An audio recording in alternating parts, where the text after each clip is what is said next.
Okay, we are back with the second episode of today, the second interview of today, and episode 4 altogether for interviewing all of my fantastic authors who are part of the Indie Author Holiday Giveaway. And I see Tori right there. I will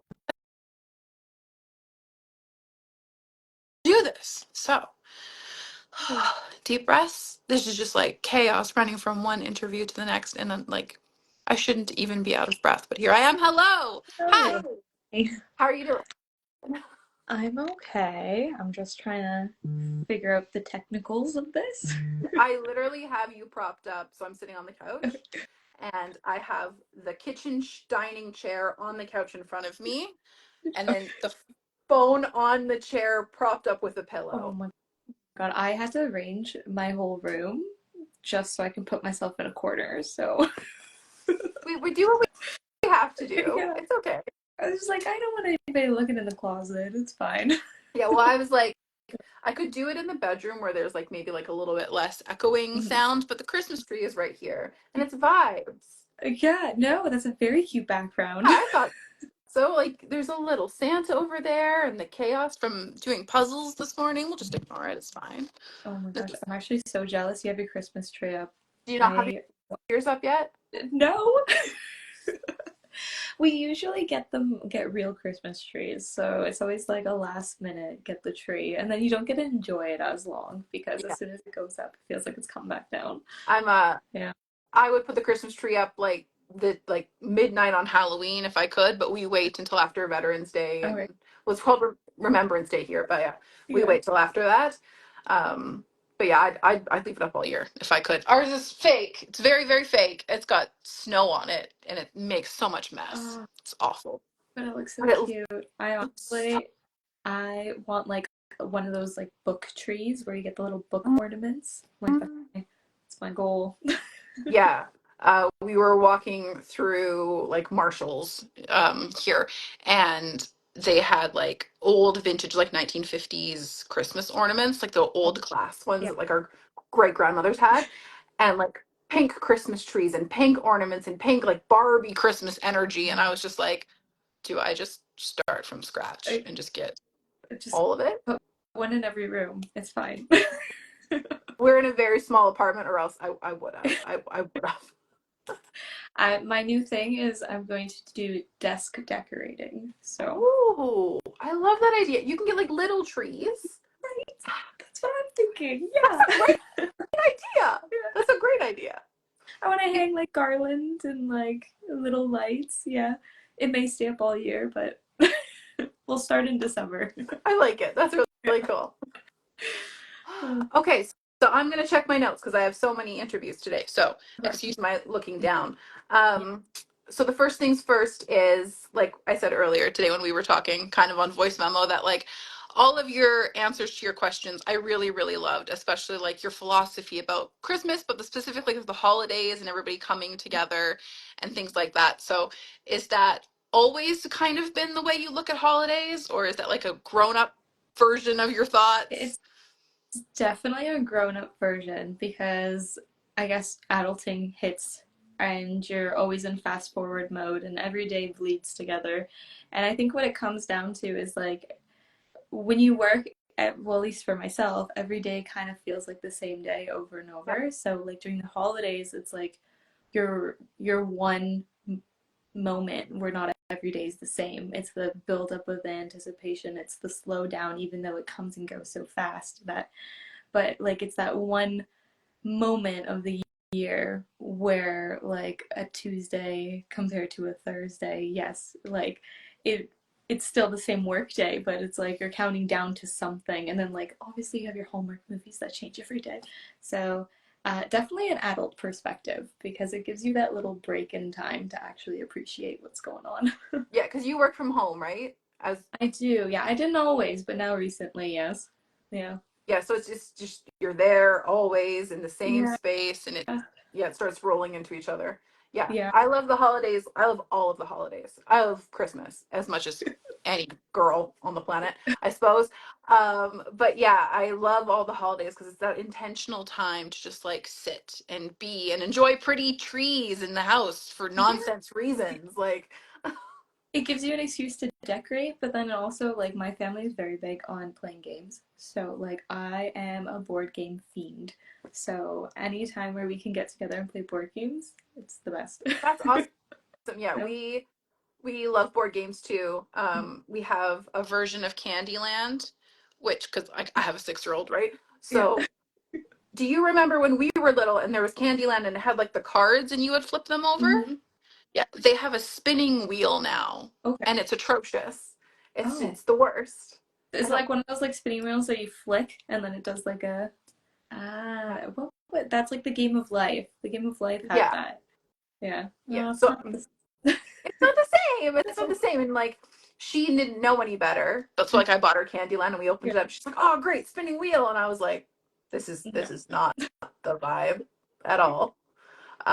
But they should make a Christmas Candyland. I would be all over that. I Like a peppermint mocha forest or something like that. Or Oh, I love that. I would be all over that. I mean, it does have like a candy cane on it, does it not? yes, I think Yeah. so. And like a snow ice cream Yeah. princess thing or something. Oh, what's that called? Like a sweet, uh, something fairy. What's that called? Oh, sugar plum fairy? Sugar plum fairy. Maybe Thank it you. is very Christmas coded, actually. Yeah. Maybe I'm too hard on it. Yeah. It's just like a pink Christmas. It's fine. But yeah, no, like you mentioning board games, I'm like, I don't think there's any like Christmas board games. No. There's Christmas games to play, but not like board games. No, like so we every Christmas Eve play Scrabble and my Oh, tea is actually in a Scrabble mug. So it's fair. And I have been like the Scrabble champion for like 13 years running. And so well, you are it's just an author, so that's yeah, fair. I think it comes with the territory. Yeah, Yeah. you So have that's our usual go-to is you Scrabble. have a reputation to protect. I do, I know, but then it makes me more stressed because I feel like I have to win. Yeah, I'm that way with Chinese checkers.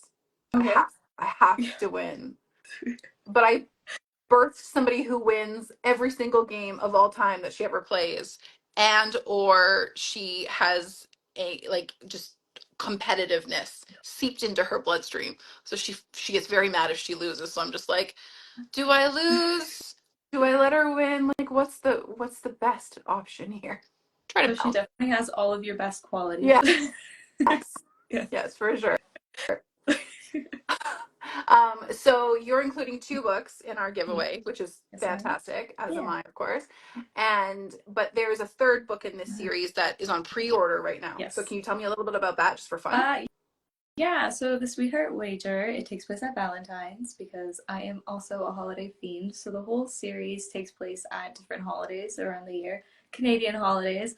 I feel like I have to specify because when Thanksgiving shows up before Halloween, it needs to make sense. And so that's the series kind of timeline is that it's every guy in the friend group finds themselves unluckily in love during one of the holidays.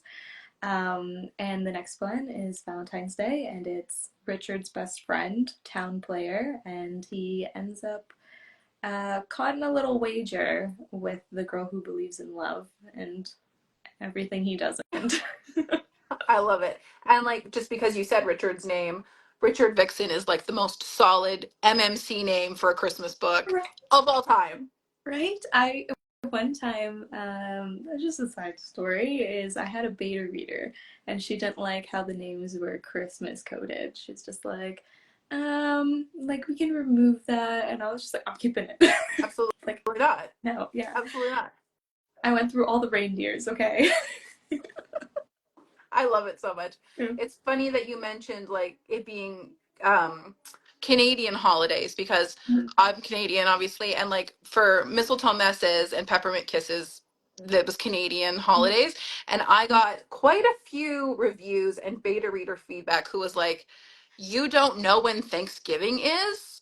Like, why is Thanksgiving after Halloween? Like, or before, like before, Yeah, before, yeah. before, and I'm just like, because it is. Like, Yeah, right.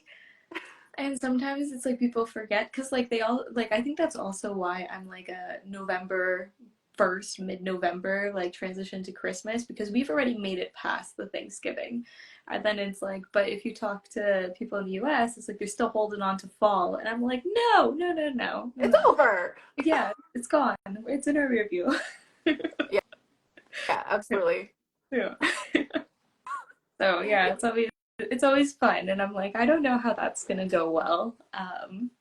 When people like read the book and then don't realize it's the Canadian Thanksgiving, but it's okay. I'm just gonna stay true to the timeline. Yeah, there's I don't know who it was, but and I know that reviews technically aren't for authors, they're for Yeah, other readers and all of that stuff, which I do believe, but I remember reading like multiple reviews being like, just so you know, it's Canadian. And it's like, is it that big of a deal? yeah. Like, Like you know how people put like trigger warnings at the start of the book? I put a Canadian warning. I was maybe like, I should have. this is Canadian. Well, because I also use Canadian Mhm. grammar. So a lot of people will be like, this is spelt wrong, and I'm like, no, No. because our for some reason our Canadian is like half US, half British. So some words we spell the US way, and other times we spell it the British way. I don't know. We're a hybrid.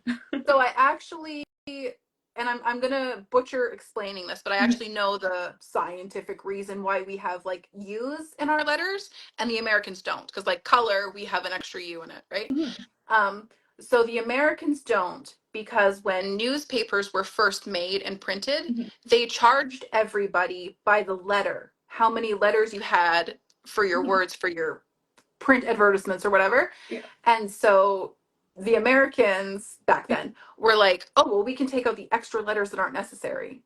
So they just deleted letters because they could. Yeah. That tracks. I was Like, like, I just think it's fascinating. I was like, well, then why did we keep them? yeah. I always say that it's like Canadian has a U in it because we're very like we like I don't know, it's a terrible joke, but it's like we're always trying to be inclusive, so we include you. That's a great joke. I don't know. I think I like made it up when I was a kid, but like, it's fine. That's a great joke. Thanks. I'm using it. I'll credit you, but I'm going to use it. Thanks. Okay. So you said in your answers that you put real life locations in your books. So talk to me about that. Tell me as much as you'd like. Yeah, so my book series is written in my hometown. There are some storefronts that don't actually exist, but the main areas do exist, main intersections, main.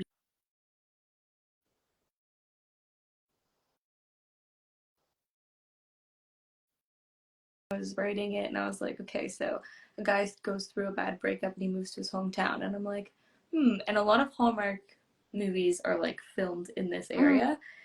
Obviously they're like credited as Massachusetts or something, and yeah. I'm like, okay. I was like, I'm putting us on the map for what we are. So I was like, this place is going to be a Hallmark setting, and so and it was nice because it flowed. And it also let me like draw in different experiences I had. And then even now looking back and reading it, I'm literally like, did I put too much of myself in Richard? I was like, because there's moments where he's moving, like you move back to your hometown and you're like a little bit cringy because all of your worst memories happen there. And so it was fun because I got to play on those. And it was like kind of, I was going through the memory lane of it. So yeah, it's a very real place. Yeah, I live there.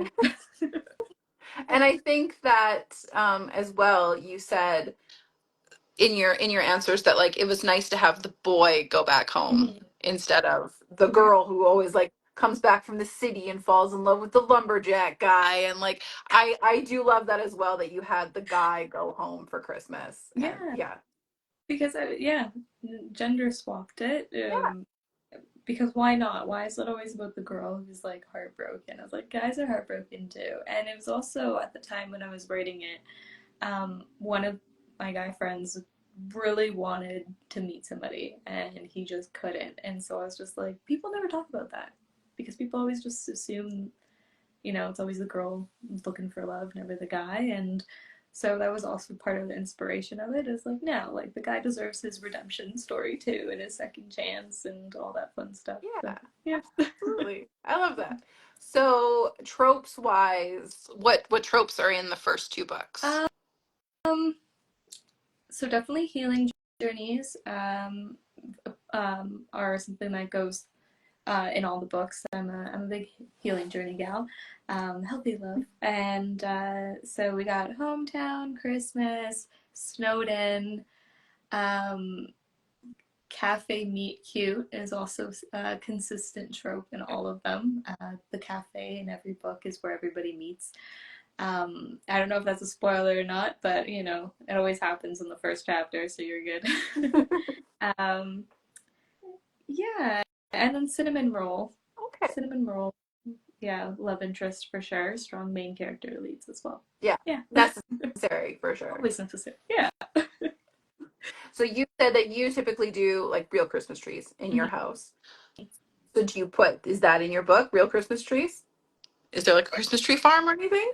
So there is a Christmas tree farm. I don't want to spoil Okay. it, but yes, they do go and cut down. The guys in the holiday match do go and cut down a Christmas tree together because as Richard's going through his breakup, they're trying to do all these fun holiday festivities to like boost his spirits, and that's one of them.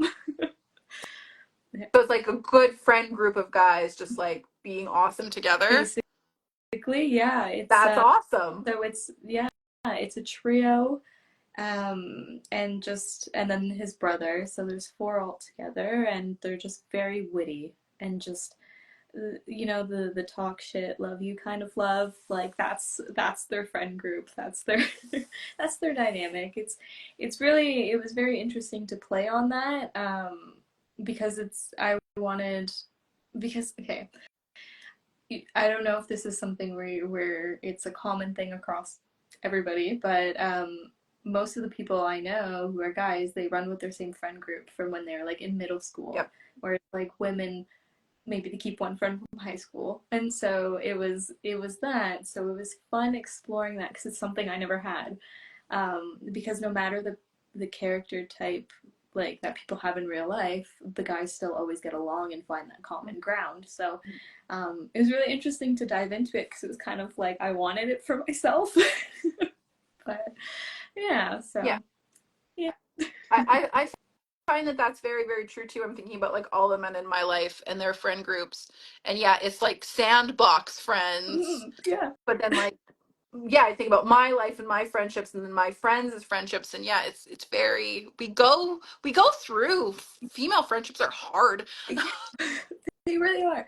And it's like I mean, it's all growing curves and lessons, and like some people like have friends from when they were younger. It's just me. I meet people along the way, and I take them with me. But for some reason, guys just end up sticking with the same crowd for their whole lives, and I'm like, it's impressive.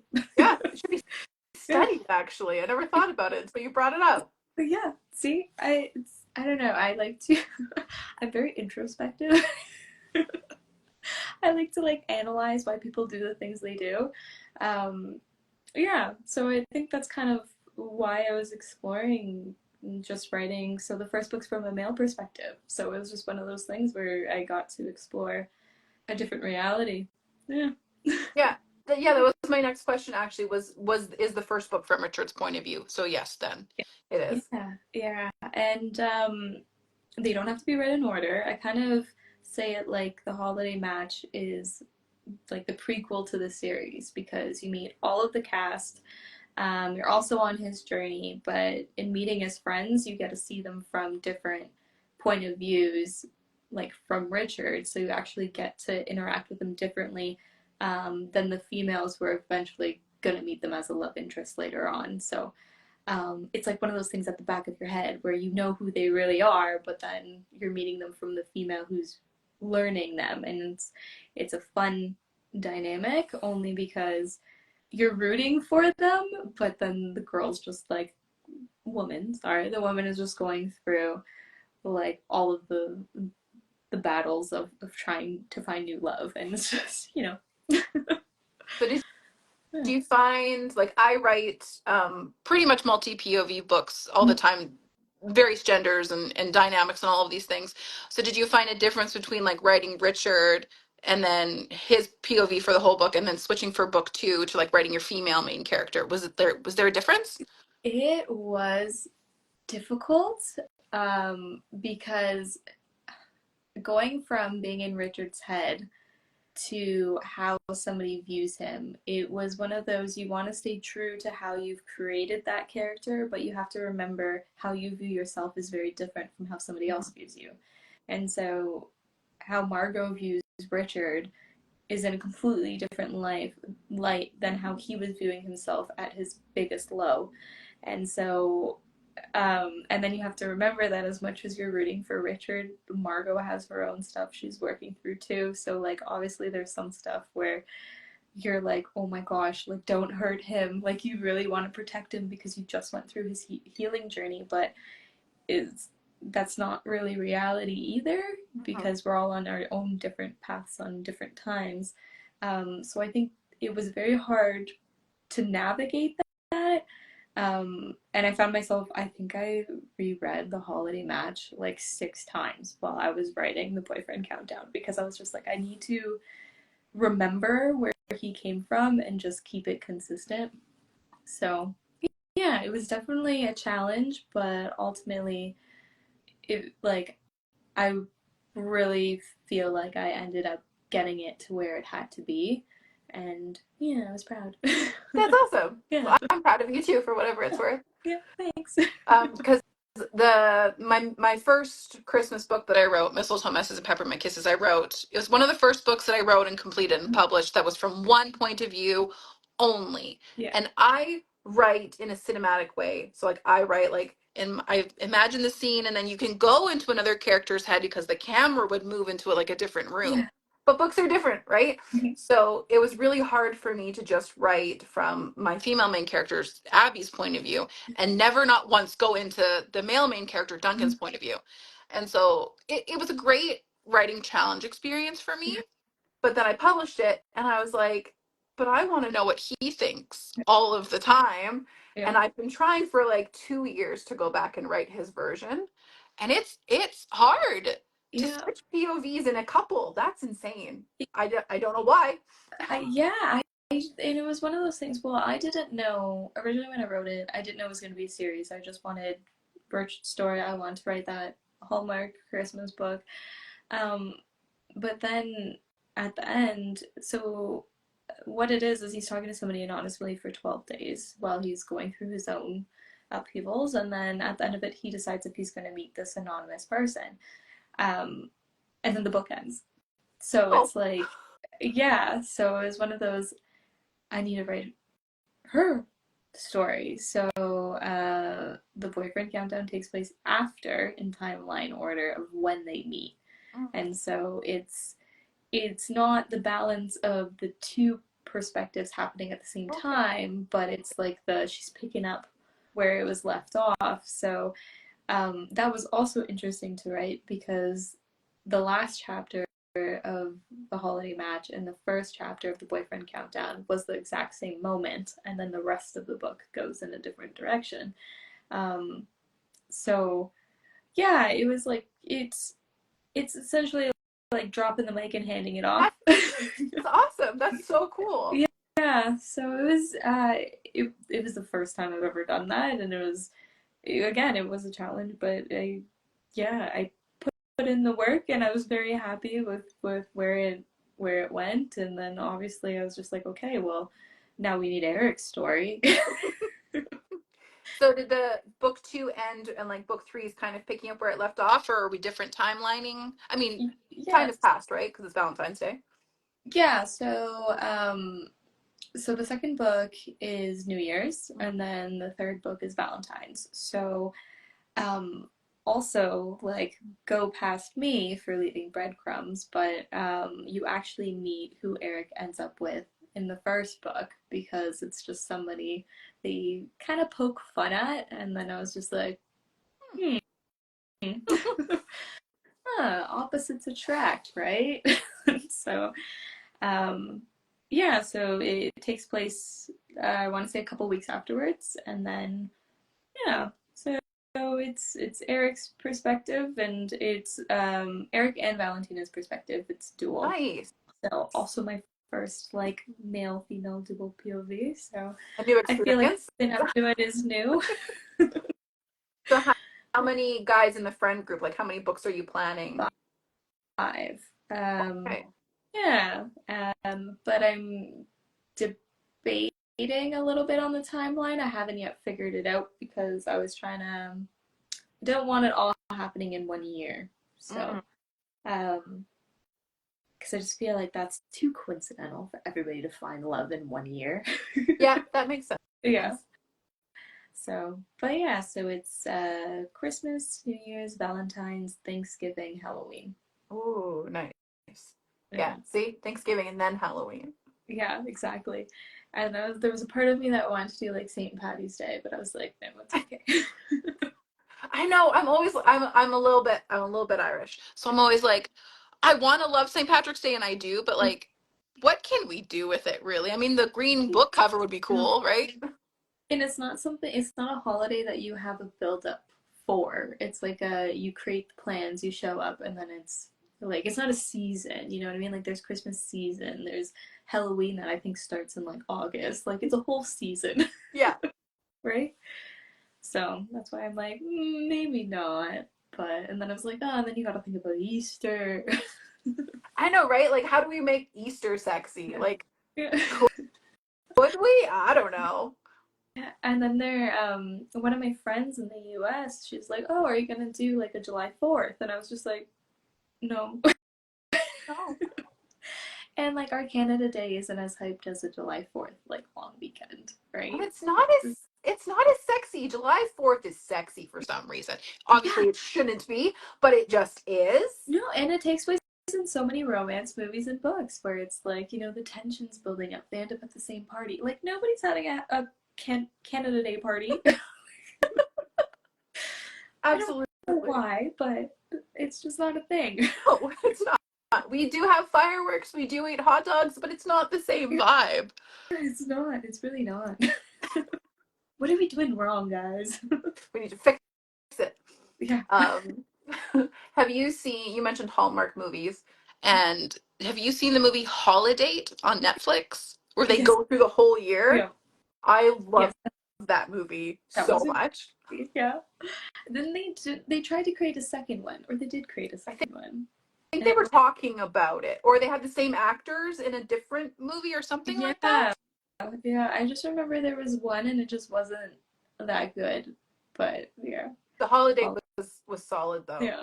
And I think it was like you were talking about healing journeys and all that. And that movie didn't go super duper deep, Mhm. but I did find that it was probably one of the most like realistic, really good Mhm. romance comedies that I've seen in a long time. Like the scene where she's in the pirate costume and she's had the laxatives and he's trying to get her out of the corset and like I was Yeah, just like this is real life. Like that could happen. yeah, and it's a hurdle. It's like no one ever talks about the nitty gritty of a relationship and somebody being there, right? And it's just yep. I loved It was it. yeah. Anything that has like a little bit of secondhand embarrassment, I'm like, okay, I got a place for you because I feel like I'm always embarrassing myself. Well, you did really good for this interview. You nailed it. We're done. Yay! Okay, not yay that we're done. But yay that you nailed it. Yeah, exactly. Well, thank you for joining me. I really Yeah. appreciate it. Well, thank And you for having me. and yeah, I loved hearing about your stories. So that's really cool. Yeah. And when you decorate your desk, don't forget to send me photos. Oh yeah, I will. Yeah. An excuse to go get a tiny Christmas tree is always a good reason. Right? And more ornaments because you can never have too many. Yeah, Yeah. absolutely. I will definitely send you a picture, and you send me a picture when you decorate your tree. Okay. Thank you so much. I'll talk to you later. Thank you. Bye. Bye. Thank you for Bye. watching. Yeah.